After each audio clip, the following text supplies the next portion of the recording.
جو چوٹ برسوں سے تمہارا دل دکھا رہی ہے، اللہ اس زخم کو بھرنے کی قدرت رکھتا ہے۔ کیوں بدگمان ہو جاتے ہو اپنے اللہ سے؟ کیوں ڈر رہے ہو اپنے نصیب سے؟ کیوں محبت کی بھیک مانگ رہے ہو ایسے شخص سے جو شاید تمہارے نصیب میں ہی نہیں؟ کیوں بھاگے جا رہے ہو ایسے راستے پر جس کی کوئی منزل ہی نہیں؟ کیوں تھکا رہے ہو خود کو؟ کیوں ہلکان کر رہے ہو اپنی جان کو؟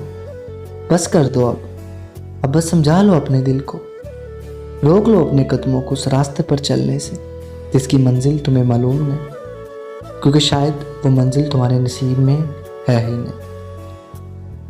لیکن آپ کے ذہن میں بار بار یہ آ رہا ہے کہ اللہ تو نصیب بدلنے پر بھی قادر ہے۔ ہاں بالکل، اس بات میں تو کوئی شک نہیں، اللہ تو بادشاہ، وہ جو چاہے کر سکتا ہے، اللہ قادر ہے نصیب بدلنے پہ۔ لیکن سوچو، جو تم مانگ رہے ہو کیا پتہ وہ تمہارے قابل ہو ہی نہ؟ جن خوابوں کو تم پورا کرنے کی خواہش رکھتے ہو، کیا پتہ وہ شخص تمہارے ان خوابوں کو پورا کرنے کی استطاعت ہی نہ رکھتا؟ اور یہ بھی تو ہو سکتا ہے کہ جس محبت کے تم قابل ہو وہ شخص تمہیں اتنی محبت دے ہی نہ سکے۔ ہمارے ذہن میں تو یہ بھی آتا ہے کہ اللہ اسی کو میرے لیے قابل کیوں نہیں بنا دیتا۔ دیکھو تمہارا علم ناقص ہے، بظاہر جو دعائیں تم رو رو کر مانگتے ہو اپنے نصیب کے لیے، تمہیں کیا اندازہ اس میں کتنا شر چھپا ہے ان دعاؤں میں تمہارے لیے۔ اور شاید اللہ تعالیٰ اسی لیے نہ لکھ رہا اس شخص کو تمہارے نصیب میں۔ تم تو نہیں جانتے، لیکن اللہ کا علم تو کامل ہے۔ تم تو بس کہانی کا ایک رخ دیکھ رہے ہو، لیکن اللہ تعالیٰ کو تو کہانی کا اختتام بھی معلوم ہے۔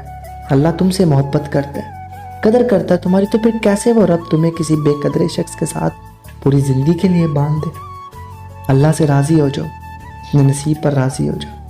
پریشان نہ اس بات سے کہ جس سے تم محبت کرتے ہو اگر وہ نہ ملا تو تمہاری زندگی ختم ہو جائے گی۔ حالات ہمیشہ ایک جیسے نہیں رہتے، اور نہ ہی بھیک میں مانگی ہوئی محبت کی کوئی قدر ہوتی۔ کل کو اگر اسی شخص نے تمہاری زندگی برباد کر دی تو کیا کرو گے؟ میں پھر کہہ رہا ہوں کہ تمہارا علم ناقص ہے۔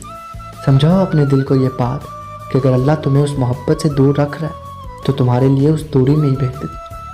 اللہ تمہیں تمہاری ناقدری سے بچا رہا ہے، وہ محبت مل جانے پر کل کو تمہیں کوئی پچھتاوا نہ ہو۔ اللہ تمہیں بچا رہا ہے اس پچھتاوے بھری زندگی سے۔ اللہ تمہاری جھولی خوشیوں سے بھرنا چاہتا ہے۔ اللہ تمہارے محرم کی طرف سے تمہاری آنکھیں ٹھنڈی رکھنا چاہتا ہے۔ اللہ چاہتا ہے میرا بندہ سکون میں رہے، اس لیے وہ ایسے شخص کو تمہارے نصیب میں لکھ چکا ہے جو ہر لحاظ سے تمہارے قابل ہے، جو تمہاری محبت کے قابل ہے، جو تمہیں خوش رکھنے کے قابل ہے، جسے پا کر تم اپنے نصیب پر رشک کرو گے۔ اللہ نے اسی کو تمہارے نصیب میں لکھا ہے جو تمہارے دل میں رہنے کے قابل ہے۔ یقین رکھو اللہ ہر زخم کو بھر دے گا، مگر پہلے تمہیں اپنے آپ کو اس محبت سے آزاد کروانا ہوگا جس کی منزل تمہیں معلوم نہیں، اور اپنے دل کو اللہ کے لکھے نصیب پر راضی کرنا ہوگا۔